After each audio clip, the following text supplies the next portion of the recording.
So the most marketers you speak to, they say that our marketing is really effective. Half of it is really effective. We just don't know which half. And when we go about checking their strategy, the way they plan their campaigns, the way they plan their overall digital strategy, most of the top management has started asking that the kharcha I know how much you're adding to the top line. I also know how you're adding to the bottom line. What is the ROI, right? So with that, let's dive in. And I have a question for each one of you, starting with Shashank, because I think your ROI funnel is the cleanest, if I may say. So, how do you measure your ROI right now? It'll be great if you can just dumb it down for the audience, the market, the product that you market as well. So essentially, we work as a sales channel. So insurance, primarily, we sell online. So for us, ROI simply means what are we able to sell online. For marketing, for us, means that, simply put, what is the cost per lead and what is the cost per acquisition, and which are the best mediums to drive it for us. Right. So it remains consistent for every year, every month, the seasonality, that what is the cost of acquisition or how many people you're getting in to buy insurance? No, of course, it keeps changing. So January, February, March are the best-selling months for us because of the tax season.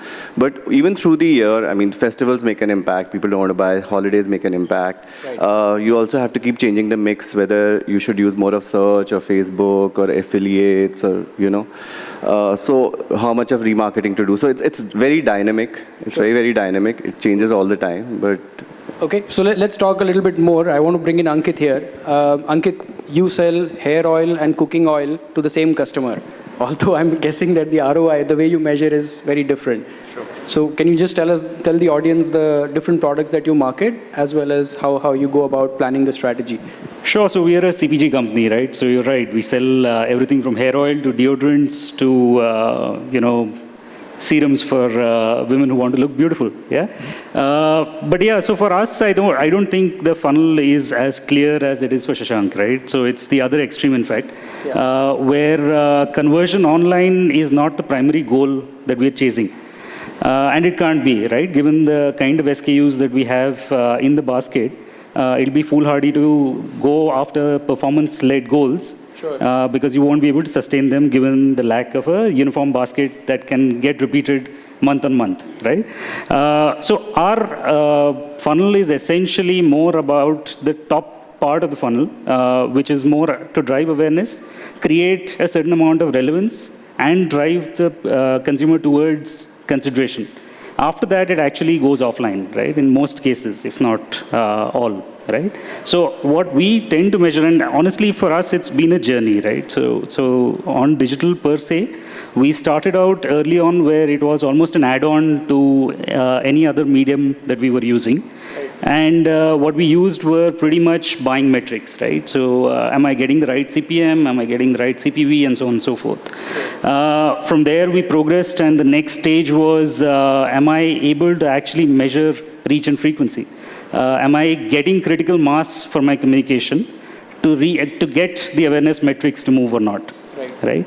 To the third level, where we've now started doing dips, and we are trying to see whether my equity movements are considerable enough to merit the kind of investments that we are considering. The final stage, and we haven't gotten there yet, would be where I would want to actually integrate this back into my brand tracks, into my imagery tracks, to tell me whether there is a definite lift that I can actually map my business back to. Sure. Right? But that's really the journey that we are trying to take to decipher the ROI piece. So are there any products in your portfolio which are which see a better impact on digital compared to the others? Yeah, sure. So honestly, I think it's a moving goalpost. When we started out, we said that, this medium is for a premium audience, given the kind of penetration that the country had at that point in time. To a point now where we are saying that it still has a higher center of gravity with a lot of our premium brands, male brands, and so on. However, we are now, given the disruption that we've seen in the last couple of months, we are also seeing some of our mass brands, joining the party, as I would like to put it. Okay, cool. So Srihari, you're the B2B marketer here. you still sell or market storage to enterprises, security. Does digital even help? And if so, how does? Yeah. So good afternoon, everyone. It's a pleasure to be here and chat with all of you on this. So listen, Dell EMC, we sell a lot of infrastructure as well as client, right? So really broadly, those are the two things we take to market. So when I say client, it's all your notebooks and your laptops and desktops and workstations and so on. So that's one part, which is a significant and a large part of the business. And then the other thing that we sell is servers, storage, all the stuff which goes into your data center, right? So that's sort of the large pieces of it. The way we look at it is digital is obviously a key part of the entire marketing mix that we play with. And it has relevance around brand, certainly, because you do want that recall as people are considering products. And some of it are aspirational buys. For example, a 2-in-1 device today is an aspirational buy. So we want to be able to occupy that mind space and so on, right? So there is a brand spend which happens, and digital is a large part of that marketing mix. And then certainly around the messages that we take to market, and then the classic demand generation, right? And B2B, a lot of it is demand generation.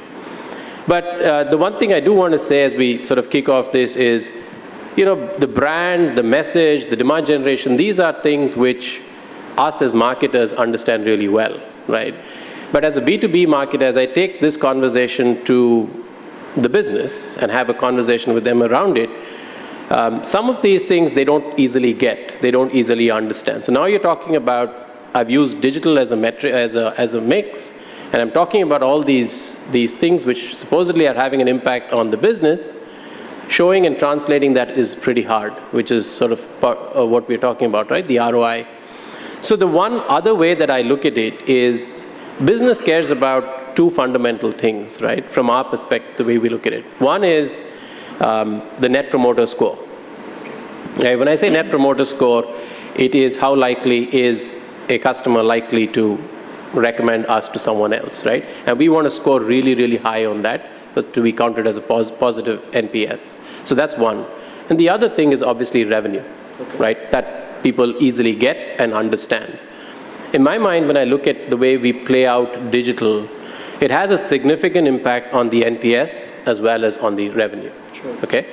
And at a top level, it is a very quick comment. On the NPS side, the way I see it is there are advocacy conversations which happen, right? Mm-hmm. Which is somebody who's already a proponent of Dell EMC products can go out there and talk about it further. So it's a positive advocacy.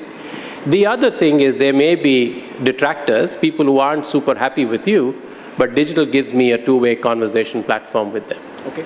Right? A very strong two-way conversation gives me the opportunity to move them to be a positive. And then obviously revenue, the classic, what they were talking about, cost per lead and the pipeline per lead and so on and so forth. Cool. Right? So, Vivek, they make it sound so seductively simple, right? They this is how ROI should be measured. They come to you. Do they sound so clear? Most of the marketeers, you pretty much market everything under the universe other than the products that they mentioned. So, how clear are marketers in terms of the strategy? How do you help them in terms of arriving at the ROI objectives? So I think the biggest challenge that digital faces, right? So unfortunately, guys like me, 15, 18 years ago, went to marketers and said, please do digital because it's measurable. And वो बोलते हैं ना अपनी पाँव पे कुल्हाड़ी मारना. Seriously, it's been 15 years that all forms of advertising not measurable. Awareness, intent, and desire cannot be measured, according to me. Right. You never know whether you create the intention to purchase or not. Right. Now the thing is that if you take Shashank, right, he manages. So we have a lot of financial clients who do end-to-end measurement. Is he your client? Soon. Okay. That's part of the pitch then. Right? So the thing is, the problem is that, okay, that means you're attributing what happens on digital to digital. Right? So whatever happens offline is not being attributed to it. The same way, like if you take Ankit, right, it's very difficult for him to measure that what is happening on digital, right? So what my belief has been is with whatever marketers we work with, we say that, okay, what is the business objective you want to achieve? And what is it that moves the needle for you? So it could be a site visit for a real estate guy. It could be a brand track score for a brand marketeer. It could be, sales for a certain marketeer. But the thing is that what I try to do is that if we can isolate that as a test.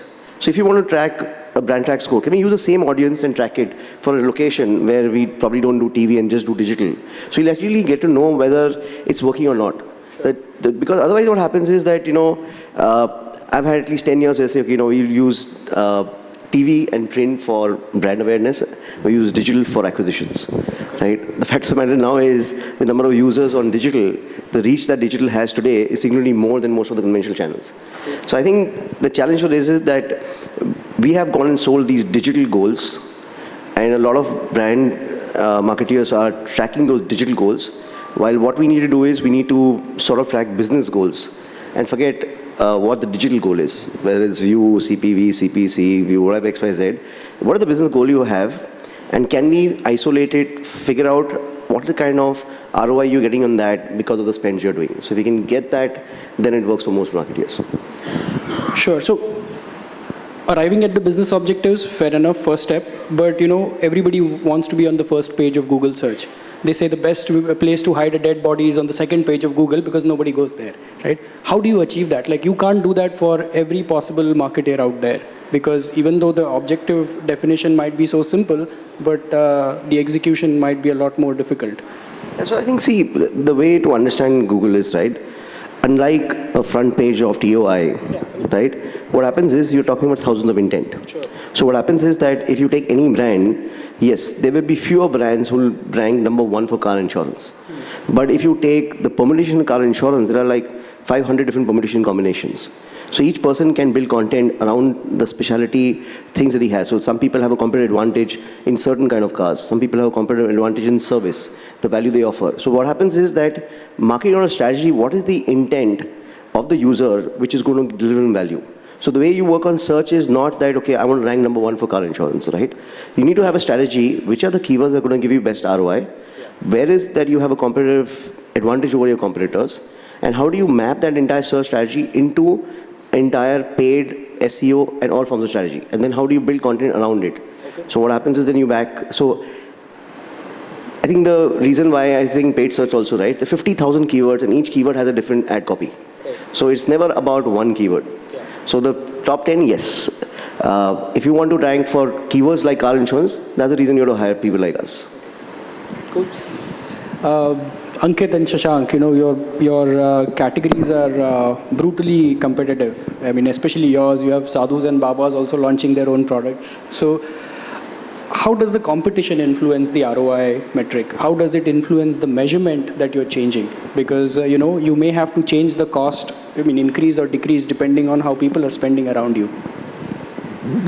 Sure. So, look, competitive activity is something that will definitely influence, your input, given you have zero differentiation, right? So if I'm operating in a product category where my product has zero differentiation from the next competitor who's vying for the same consumer, then I need to outshout. And that's really the philosophy that one follows, be it on TV or digital, right? However, it's marketing 101 also that to be successful in a product category, you need to drive differentiation, right? So if you're not doing that, then we're not doing a job well.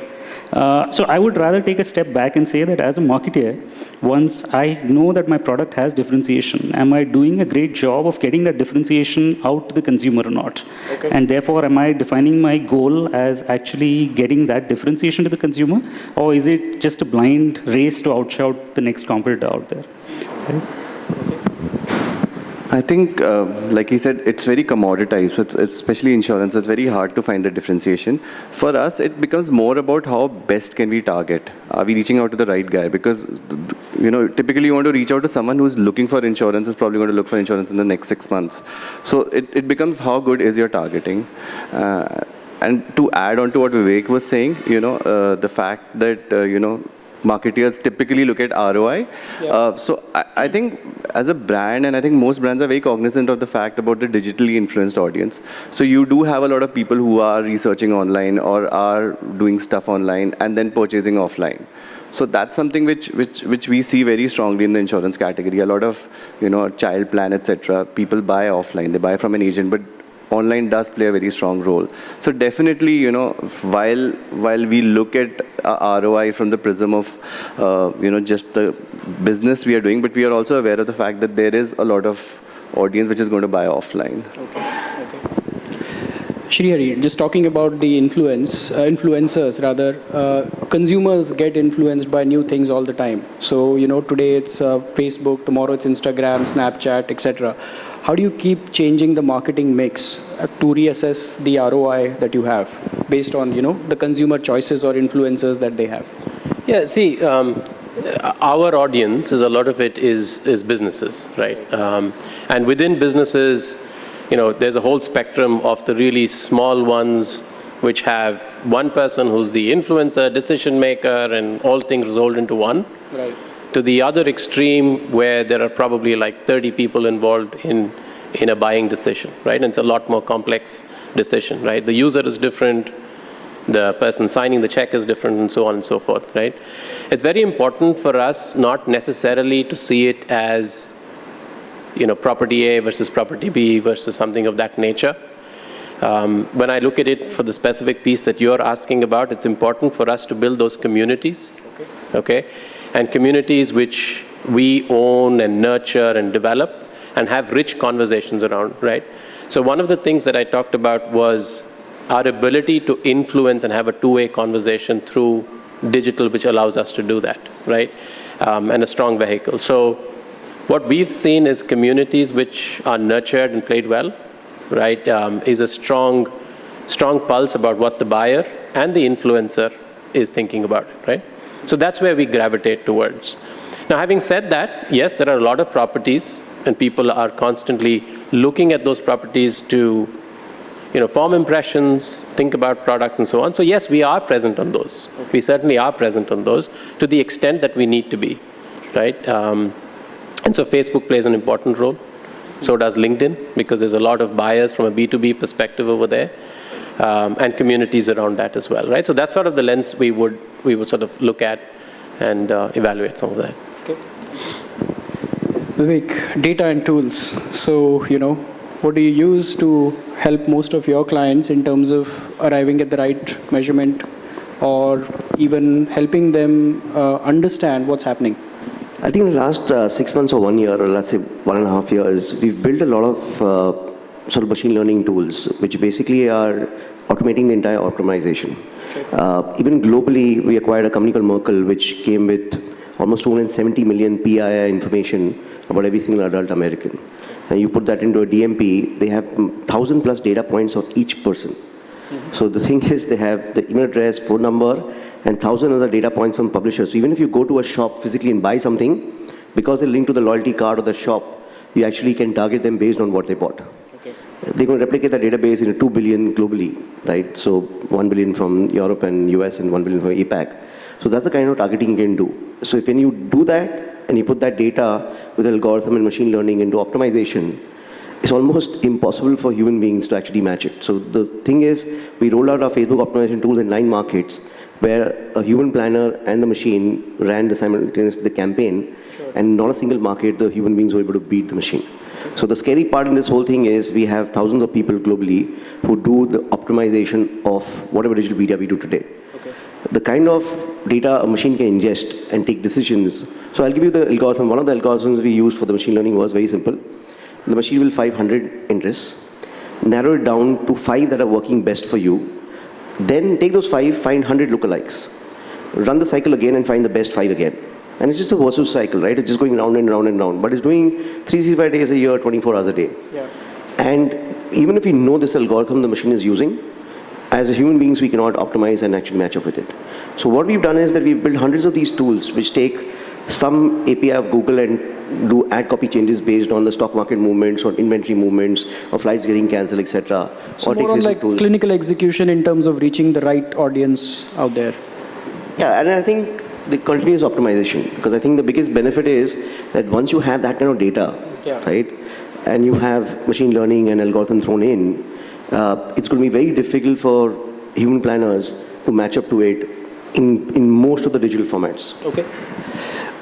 Ankit, for you, I mean, you do a lot of awareness indexes, perception indexes, right? That's the dipsticks that you run offline. How do you replicate them online? I mean, are there gaps that you see in the measurement or daily tools that you use? Yeah, so as I said, I think we're making a gradual movement. And to add to what Vivek said, right? So I think there are a lot of tools in machine learning that is coming in.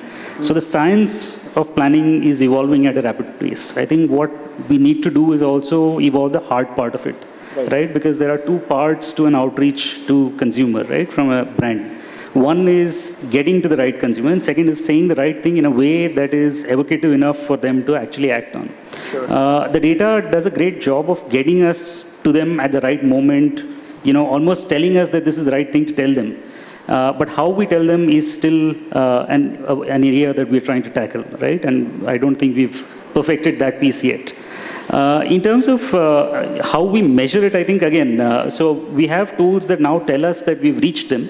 We don't have tools that we have that tell us clearly enough that we have been evocative enough. Okay. And I think that's the area that we are now trying to tackle. I think that's the next step that we'll take. Okay. Shashank, your thoughts on data and tools that you use, or the gaps that you see in the measurement? So I think the measurement gaps I was talking to you about yesterday, the fact is that, it's very hard to figure out which matrix to use or which sources to use. So like ComScore gives us certain data, and then SimilarWeb gives us certain other data, and so you're not sure, which is the right source. I think that's one of the reasons. And of course, it's very hard to measure clicks eventually. And I think another huge gap for us is in terms of the attribution. So typically an insurance guy will go through like different sources and then come to you, and then you really don't know where do you attribute it to. Is it Google, or is it a Policy Bazaar or somewhere else? Okay, so multiple channels of distribution. Yeah, so I'm not very sure if there's any answer to that actually. So who gets the benefit of doubt right now? Right now, Policy Bazaar would definitely get the benefit, yeah. Okay. Srihari? So for the way I'd see it, so there are two parts to it, right? One is if I'm using digital as a means to build out, a pipeline over the 3 to 6 month time frame, right? So that's more easier, right? So there is a way in which you are able to serve that kind of content, bring them into your CRM system, lead management system, and so on. So that's a little bit easier to sort of manage and capture that data, right? I mean, there's still challenges around it, but it's a little bit more easier to do. However, the other part right now, for example, within a quarter, I know exactly who are my highest propensity buyers, right? Am I touching them with the right content? First of all, am I even reaching out and touching those right people within those accounts and within that universe, right? That small universe. And then am I delivering the right kind of message to them at that point of time, right? So the data is in silos. I certainly know who my propensity buyers are. I know that for sure. I know how to reach out to folks as well. I mean, that's not too difficult. But marrying it, and is it married really well? Is it tightly integrated to the extent that I know that I've delivered the right piece? Well, there's probably gaps within that, right? Okay. I mean, the effort and the intent is certainly in that direction, right? But then tools and systems, has it been tightly integrated? Probably not, right? There's still quite a few gaps on that front. And then, of course, the longer term ones, as they bubble in and become higher propensity buyers, that's the thing. The second part I would certainly say is driving the closed loop, right? We do all this enormous effort and energies to put the right message to the right propensity buyer at the right time. Fabulous, the person is now willing to have a conversation. Is it flowing through our systems fast to the right seller and the right person, so they can have that conversation at that point of time and deliver the message what the person was looking for, rather than go back all the way again. Oh, by the way, what were you looking for and what was your conversation, right? Stitching that context again is really, really hard, right? Even if, as you mean. So yeah, we're probably 30-40% there in terms of how we're trying to get it, but there's still a lot of room for us to stitch these things together. Sure.